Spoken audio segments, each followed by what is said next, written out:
మనిషి జన్మ ఎత్తిన తర్వాత కొంచెమైనా మానవత్వం ఉండాలి. మన జగన్మోహన్ రెడ్డి పల్నాడు పర్యటన మీ అందరికీ గుర్తుంది కదా. వెళ్తా వెళ్తా ఇద్దరిని చంపేశాడు. ఇద్దరిని కావాలని చెప్పేసి చంపేశాడు. నేను ఎందుకు అంటానంటే, స్వయంగా ముందు జగన్మోహన్ రెడ్డి కాన్వాయ్లో ఒక వాహనం అని చెప్పేసి అని, లేదు జగన్మోహన్ రెడ్డి కాన్వాయ్లో వాహనం కాదు, అదొక ప్రైవేటు వాహనం అని చెప్పేసి అని చాలా మంది మేధావులు చాలా రకాలుగా ప్రయత్నాలు చేశారు, రుద్దే ప్రయత్నం చేశారు, అబద్ధాలు చెప్పే ప్రయత్నం చేశారు. అయితే ఈ రోజు వచ్చిన వీడియో చూస్తే నిజంగా షాక్ అయ్యానండి. తొక్కేసింది ఎవరో కాదు, జగన్మోహన్ రెడ్డి కారే. జగన్మోహన్ రెడ్డి ప్రయాణించే కారు కింద ఒక వ్యక్తి పడిపోతే ఆ వ్యక్తిని కుక్కని లాగినట్టు లాగి బయట పడేసి పక్కన పడేసి, జగన్మోహన్ రెడ్డి కారు కూడా ఆపకుండా, జగన్మోహన్ రెడ్డికి తెలిసండి మన కారు ఆల్రెడీ ఒక వ్యక్తి మీదకి ఎక్కేసింది, మనం ఒకరిని తొక్కించేసాము అని జగన్మోహన్ రెడ్డికి తెలిసి కూడా ఒక్క నిమిషం కూడా అక్కడ ఆగకుండా తన అభివాదం చేసుకుంటూ వెళ్ళాడంటే మరి జగన్మోహన్ రెడ్డి మనిషి అనాలా, పశువు అనాలా? నా దృష్టిలో జగన్మోహన్ రెడ్డి మనిషి కాదు, పశువు కాదు, ఒక రాక్షసుడు. నీ కారు కింద ఒక వ్యక్తి పడి ప్రాణాపాయ స్థితిలో ఉన్నా సరే ఈ దిక్కుమాలోడు ఏం చేస్తున్నాడు చూసారు? అక్కడ అభివాదం ఇచ్చుకుంటున్నాడు, నమస్కారాలు చేస్తున్నాడు, జై జగన్ అని చెప్పిన అరుపులా పిచ్చినా కొడకలారు. మీరు మనిషిలా దున్నపోతాడో నాకు అర్థం కావట్లే. అసలు తెలుసు ఆల్రెడీ ఒక వ్యక్తిని ఎక్కిచ్చేసామని చెప్పేసి జగన్మోహన్ రెడ్డి కూడా తెలిసి కూడా నిస్సిగ్గుగా, అసలు ఏమాత్రం పశ్చాత్తాపం లేకుండా, జాలి లేకుండా, అరే ఒక మనిషి ప్రాణాపాయ స్థితిలో మన కారు కింద పడిపోయాడు, బతుకున్నాడు, సచ్చాడు అని కూడా చూడకుండా ఈడ్చి పక్కన పడేసి వెళ్ళిపోయారంటే మరి ఈ నా కొడుకులు మనిషిని అనాలా, దున్నపోతానాలా? ఇన్ని దీని జగన్మోహన్ రెడ్డి నేను దున్నపోతగానే దేంతో పూలతో పశువులతో కూడా నేను పోల్చకూడదయ్యా. మీ విన్నాళ్ళు కూడా నీ వాహనంలో అంటే నీ కాన్వాయ్లో ఏదో ఒక వాహనం అయి ఉంటదేమోలే, పూర్తిగా తెలియకుండా మనం మాట్లాడకూడదనే ఉద్దేశంతో మేము మాట్లాడాలా. ఈ రోజు ఈ వీడియో చూసిన తర్వాత కూడా నువ్వు మనిషివి కాదు. నేను నిజంగా చెప్తున్నా, నువ్వైతే మనిషివి కాదు. మనిషి పుట్ట కాదు నీది, రాక్షసు పుట్టక నీది. రాక్షస జాతిలో పుట్టాల్సిన వాడిది పొరపాటున మనిషిగా పుట్టేసా. కానీ ఏమంటే నీ సెక్యూరిటీ సిబ్బంది చెప్పరా, అక్కడ ఉన్న జనం కేకలేయట్లేదా మనిషి పడిపడి కింద అని చెప్పేసి అని పెద్ద అరుపులు అరవట్లేదా? అయినా సరే నీకు ఆ మాత్రం సోయి లేదా, ఆపాలని ఇంగిత జ్ఞానం లేదా? ఆపి నీకు అంబులెన్స్ లోనో లేదంటే ఇతర ప్రైవేట్ వాహనంలోనో ఆ పెద్ద ఆయన్ని తీసుకెళ్లి హాస్పిటల్లో చేర్పించాల్సిన బాధ్యత నీది కాదా? ఆ రోజు నువ్వు హాస్పిటల్లో చేర్పించి ఉంటే ఆ పెద్ద ఆయన్ని ఇమీడియట్ గా ప్రాణాలు పోయి ఉండేవి కాదేమో, వదిలేశారు అంతే. ఏదో కుక్కలు లాగారు, పక్కకు వదిలేశారు. దాదాపు ఒక అరగంట 40 నిమిషాల పాటు ఆ గాయాలతోనే వాటితోనే ఆ పెద్ద ఆయన నానా ఇబ్బందులు పడి హాస్పిటల్ తీసుకెళ్లేలాగా ఆయన చనిపోయాడు. హాస్పిటల్లోనే చనిపోయాడు ఆయన. మరి మిమ్మల్ని ఏమన్నారు అసలు?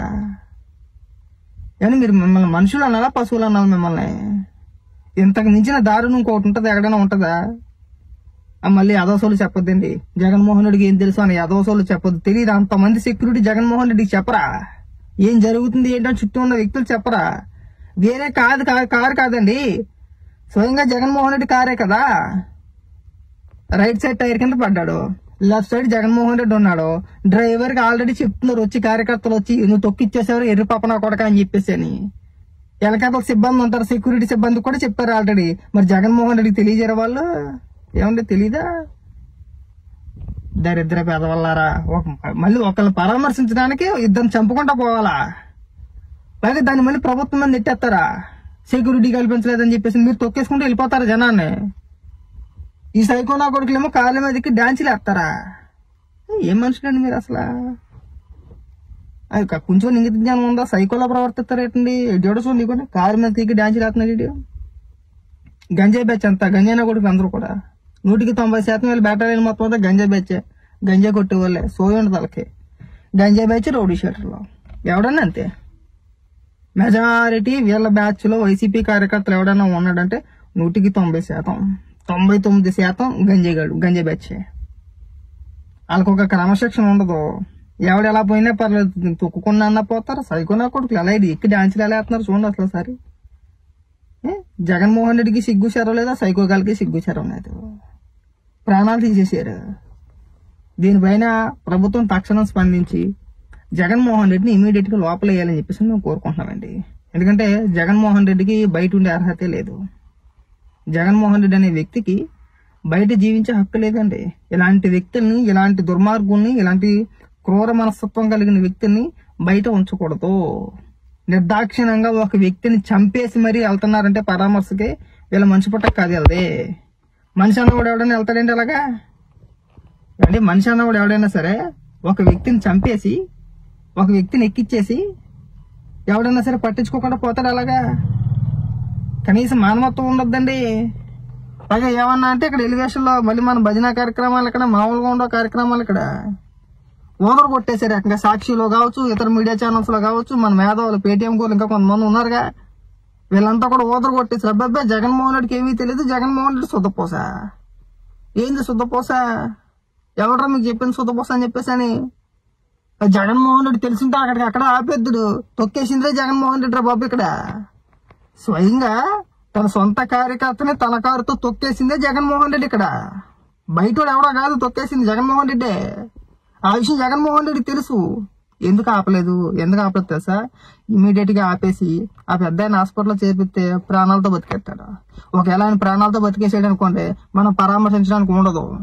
అతను చచ్చిపోయాడు అనుకోండి, అతను కొంపకెళ్ళి వాళ్ళ ఇంటికి వెళ్ళి వాళ్ళ కుటుంబ సభ్యులను పరామర్శించి వస్తానికి మనకు ఒక అవకాశం ఉంటుంది. శవరాజకీయం చేయడానికి మనం ఉంటది. ఇక్కడ జగన్మోహన్ రెడ్డికి ప్రాణాల కంటే శవరాజకీయాలు చేయడం చాలా ఇంపార్టెంట్. ఆ ఉద్దేశంతోనే సత్యాలే పర్వాలేదు. నాకు తెలిసి కావాలని ఎక్కిచ్చేసినట్టున్నారు నన్ను అడిగితే కనుక. కావాలని ఇల్లు వేసేసారు. మళ్ళీ చూడండి ఇప్పుడు 4 రోజుల తర్వాత 5 రోజుల తర్వాత వీళ్ళని పరామర్శించడానికి వెళ్తాడు ఈ నీచుడు, ఈ నికృష్టుడు. తొక్కేసింది ఈడే, చంపేసింది ఈడే. మళ్ళీ పరామర్శ పెడితే పరామర్శించేది ఈడే. మళ్ళీ అక్కడికి వెళ్ళి పెద్ద పెద్ద డైలాగులు కొట్టేది ఈడే. మరి మనిషి అనాలా నేను పశువు అనాలి? అసలు యాదృచ్ఛికంగా ఏదో అనుకోకుండా జరిగిన సంఘటన అంటే అది వేరే. కొన్ని సంఘటనలు జరుగుతూ ఉంటాయి, దాన్ని ఎవడో కాదనలేడు. అనుకోకుండా జరిగిన సంఘటన అని చెప్పేసి మేము ఇప్పటివరకు కూడా మాట్లాడాల. పెద్దగా ఎందుకు స్పందించలేదు అనుకున్నాం. అనుకోని సంఘటన, ఎవడో ఏదో గుద్దేసేలే, దాన్ని జగన్మోహన్ రెడ్డికి ఆపాదించాడు కరెక్ట్ కాదని చెప్పేసి ఎన్ని రోజులు దాన్ని పెద్ద ఇష్యూ చేయలేము మేము. ఈ వాళ్ళ తొక్కేసింది నువ్వే అని తెలిసిన తర్వాత కడుపు రగిలిపోతుంది. తలని ఇంత కారు కింద ఆల్రెడీ పడ్డాడు మనిషి. ఆ విషయం జగన్మోహన్ రెడ్డి తెలిసి కూడా ఎక్కడ ఆపకుండా పక్కన లాక్కెళ్ళి పక్కన పడేసి వెళ్ళిపోయారంటే మనుషుల ప్రాణాలకు విలువ లేదు కదా మీకు. ఎంతసేపు శివరాజకీయాలే కదా. నీకెవడన్నా ఓటేస్తాడు అసలు? ఇంత నీచ నికృష్టుడు కదా నువ్వు. నీకెవడన్నా ఓటేస్తాడు అసలు? పానికి మా సొంట అలాగని చెప్పేసి అని పైగా మన సాక్షిలో కూర్చోబెట్టి పెద్ద పెద్ద ఉపన్యాసాలు ఇప్పిస్తావా? నీకోసం 2 బలైపోవాలా? ఎవడో బెట్టింగ్ యాప్లో డబ్బులు పోగొట్టుకుని సచ్చినోడి కోసం నువ్వు వెళ్ళి దాన్ని చంపుకుంటా పోతావా? పైగా ఆ నెప మళ్ళీ తీసుకెళ్లి ప్రభుత్వం పని నెట్టేస్తావా? ప్రభుత్వం నీకు లోకుగా దొరికిందా? కాస్తాను సిగ్గుపడి జగన్మోహన్ రెడ్డి. ప్రభుత్వం జగన్మోహన్ రెడ్డిని ఇమీడియట్ గా అరెస్ట్ చేయాలండి. ఇంతకు మించిన ఆధారం ఎవడు సంపాదించలేమో నాకు తెలిసి. కళ్ళకు కట్టినట్టు క్లియర్ గా కనబడుతుంది. జగన్మోహన్ రెడ్డి కాన్వాయే తొక్కేసింది. తొక్కేసి ఆపకుండా వెళ్ళిపోయారు నిర్లక్ష్యంగా. ఇది హిట్ అండ్ రన్ లోకి వచ్చింది. నాకు తెలిసి బెయిల్ కూడా రాదు. ఇలాంటి కేసులకు బెయిల్ కూడా రాదు.